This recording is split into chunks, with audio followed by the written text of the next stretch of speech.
Anthony, bienvenue sur la chaîne Bouillonnaka, la chaîne d'info locale d'Alençon et de sa région. Aujourd'hui, je me trouve à l'Aéroclub en compagnie d'Anthony Landmen. Bonjour Anthony. Bonjour. Alors, j'ai avec Denis de Almeida, que vous connaissez, qui est le vice-président de l'Aéroclub, qui fait partie des Kiwanis comme moi. Kiwanis, on va en reparler très prochainement, une association pour aider les enfants défavorisés d'Alençon et de sa région. Et avec Denis, on en est arrivé à parler de vous. Et puis j'y tiens, il faut absolument que je le rencontre parce que l'aviation, c'est une passion un petit peu. Moi, j'ai toujours adoré les avions. À 18 ans, j'ai construisé mes avions, et un peu comme la passion du train. Et je voulais vous rencontrer parce que je voulais que vous me racontiez un petit peu votre passion. Alors, je vous laisse vous présenter. Bonjour à tous, je m'appelle Anthony Landmen, j'ai 23 ans. Je suis aussi instructeur et vice-président de l'Aéroclub d'Alençon. Donc, je vais vous raconter un petit peu mon parcours. Donc, j'ai commencé à l'Aéroclub à l'âge de 14 ans par le brevet d'initiation aéronautique, donc qui est la première marche pour rentrer un petit peu dans le monde de l'aviation. À la suite de ce diplôme-là, j'ai poursuivi vers une formation pratique directement à l'Aéroclub, donc vers anciennement le brevet de base. C'est le premier petit brevet pour pouvoir voler dans un certain rayon autour de l'Aéroclub. Puis ensuite, je me suis orienté vers le brevet de pilote privé, donc le plus gros qui est dispensé en aviation légère dans les aéroclubs et qui permet d'emmener des passagers et de voler sous réserve d'avoir l'habilitation en anglais dans l'Europe entière. D'accord. Et puis ensuite, j'ai eu la chance de voyager un petit peu, donc d'étoffer mes expériences aéronautiques pour ensuite acquérir de nouvelles expériences autant sur la pratique que théorique, pour pouvoir ensuite passer la formation d'instructeur, formation que j'ai obtenue au mois de février 2023. Donc c'est récent. Voilà, exactement, et qui me permet aujourd'hui de transmettre ma passion, donc au sein notamment de l'Aéroclub d'Alençon où j'ai grandi ici, mais également plus régulièrement à l'Aéroclub du Mans et plus ponctuellement à l'Aéroclub de Bagnoles-de-Laon. Alors, j'avais quelques questions à vous poser, vous en doutez bien. Qu'est-ce qui vous a initialement attiré dans le monde de l'aviation et spécifiquement dans la passion des petits avions? Est-ce que vous auriez pu faire une carrière sur Airbus? Alors, est-ce qu'il faut commencer par les petits avions avant d'arriver à Airbus ou vous arrêtez là? Alors, dans tous les cas, il faut commencer par les petits avions. Ouais. Dans tous les cas, c'est vraiment le point de départ puisqu'on ne peut pas être directement... Qu'est-ce qui vous a attiré? Alors, c'est plus... Moi, j'ai toujours bien aimé les avions. Donc j'ai toujours bien aimé les avions et vraiment le point de départ ça a été un vol de baptême ici à l'Aéroclub d'Alençon, donc à l'occasion des portes ouvertes annuelles qui sont organisées chaque année. Et de fil en aiguille, je me suis attaché de plus en plus au domaine de l'aviation. Et j'avais un petit peu les préjugés de départ qu'on pouvait avoir, c'est très cher, c'est inaccessible, c'est très compliqué. Et puis j'ai eu de la chance de tomber sur les instructeurs qui ont un peu démystifié On va en parler tout à l'heure, mais c'est un faux problème. Voilà. Et en fait, comme c'est abordable, il y a toujours des solutions. Et on va parler du nombre d'heures, c'est impressionnant d'ailleurs, on peut être lâché assez rapidement. Quelles compétences ou qualifications avez-vous acquises pour devenir instructeur sur avion petit modèle comme ça? Et comment vous êtes préparé à avoir cette responsabilité? Parce que c'est quand même une responsabilité d'avoir un avion qui coûte quand même quelques sous. Voilà, exactement. Alors, on a une préparation donc sur le plan théorique, puisqu'on doit avoir la théorie équivalente au pilote de ligne, donc pour pouvoir enseigner le pilote privé. Et sur la partie pratique, on a un certain nombre d'heures de vol à justifier pour pouvoir rentrer en formation. D'accord. Ce qui permet ensuite d'intégrer la formation d'instructeur qui se déroule généralement selon la météo, selon les aléas de la pratique entre 1 mois et demi et 2 mois. Ouais.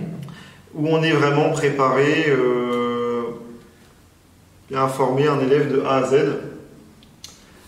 Autant plus sur la partie pédagogie, psychopédagogie et mise en œuvre des leçons, puisque c'est pas un stage de pilotage, c'est vraiment un stage pour apprendre à apprendre. Donc on est assez bien préparé au niveau de la formation. Alors, je voulais vous poser quand même, est-ce que vous avez une expérience je ne veux pas dire mémorable, mais quand on pilote un avion, est-ce que ça vous est arrivé, peut-être pas avoir une frayeur, mais ou d'une, je sais pas, un petit coup de vent, un petit Non, truc, alors après, on n'a pas de surprise? Non, après il y a toujours des aléas, hein, c'est pas un million, on essaye de tout prévoir à 100%, mais c'est vrai qu'il y a toujours les impondérables, de météo.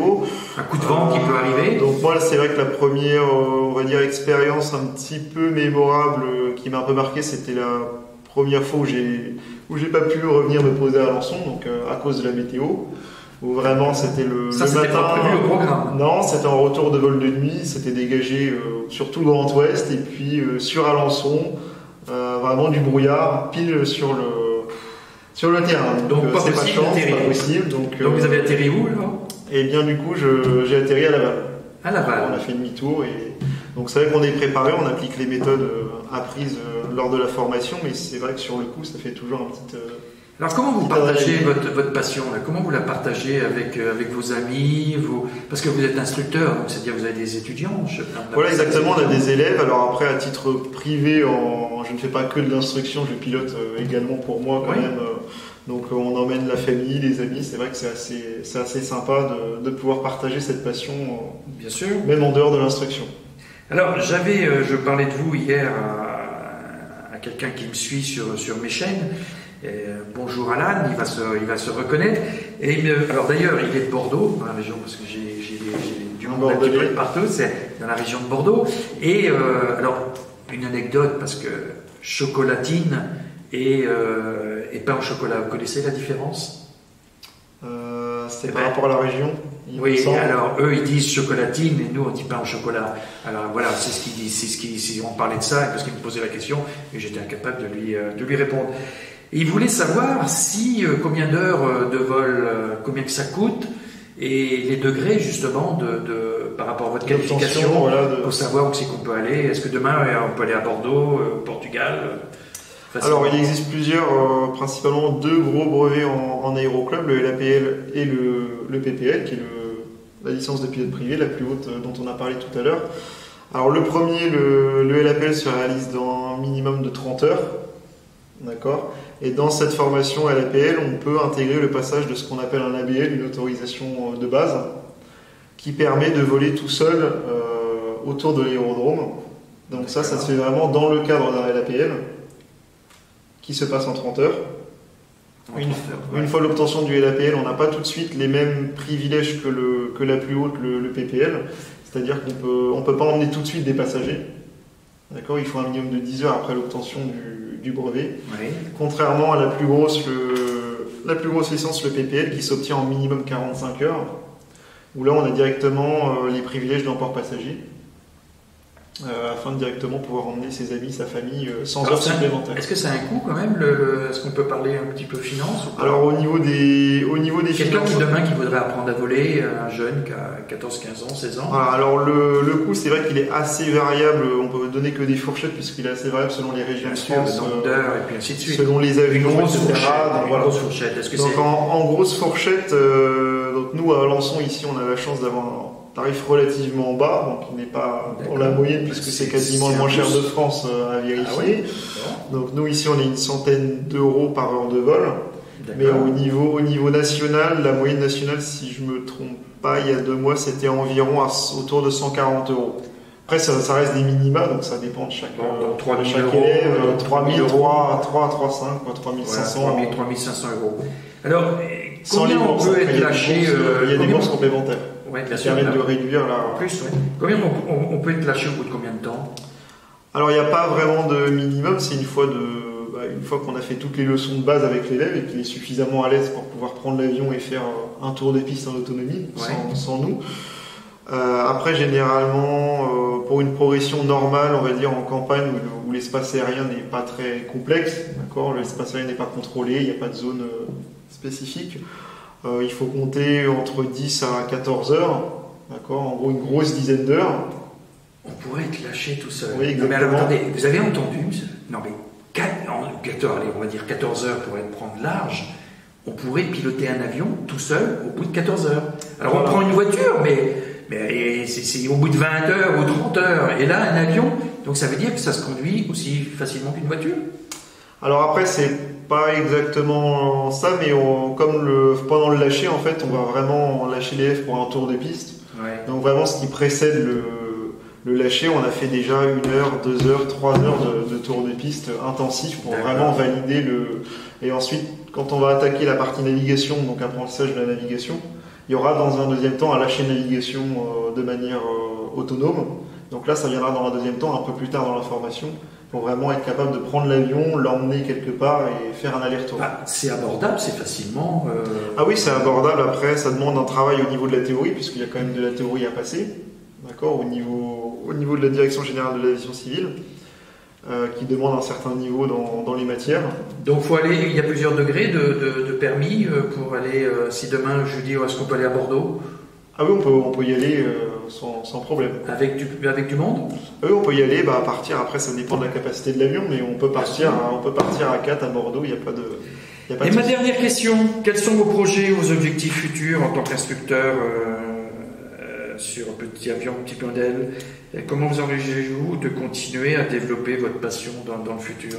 C'est quoi votre passion à venir? Moi j'aimerais bien continuer d'étoffer mes expériences, continuer de prendre de l'expérience avec les élèves, parce que mine de rien, on a toujours tendance à dire que l'instruction c'est très descendant, c'est-à-dire il n'y a que l'élève qui apprend, mais c'est vraiment dans les deux sens. On apprend beaucoup sur soi en tant qu'instructeur par rapport aux erreurs de l'élève. Donc on progresse avec l'élève, pas au même stade, mais on progresse également de notre côté. Donc c'est pouvoir acquérir plus d'expérience, pourquoi pas par la suite devenir examinateur de vol.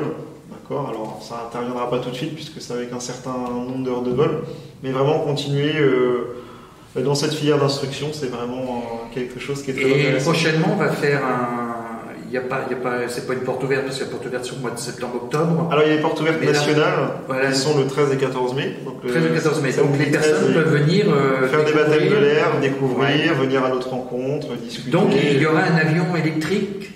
Alors en plus, le 14 mai, il y aura le premier avion électrique certifié qui est exploité au Mans. Qui est exploité au Mans. Sur lequel j'ai la chance de pouvoir voler au Mans. Donc je pourrais faire des baptêmes et des démonstrations ici le 14 mai. La date donc? Dimanche 14 mai.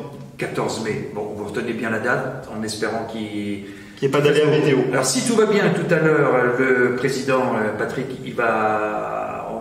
normalement on va faire un petit tour de vol, on va en parler un petit peu de minutes. Bon, eh bien écoutez, d'autres questions on a fait un peu le tour de tout. Bon ben les amis, vous savez ce qu'il vous reste à faire, à liker, à partager et à venir pour le 14 mai à l'Aéroclub d'Alençon. Et puis normalement, si tout va bien, on se retrouve avec Patrick pour un petit tour de piste. À bientôt les amis. À bientôt. Au revoir.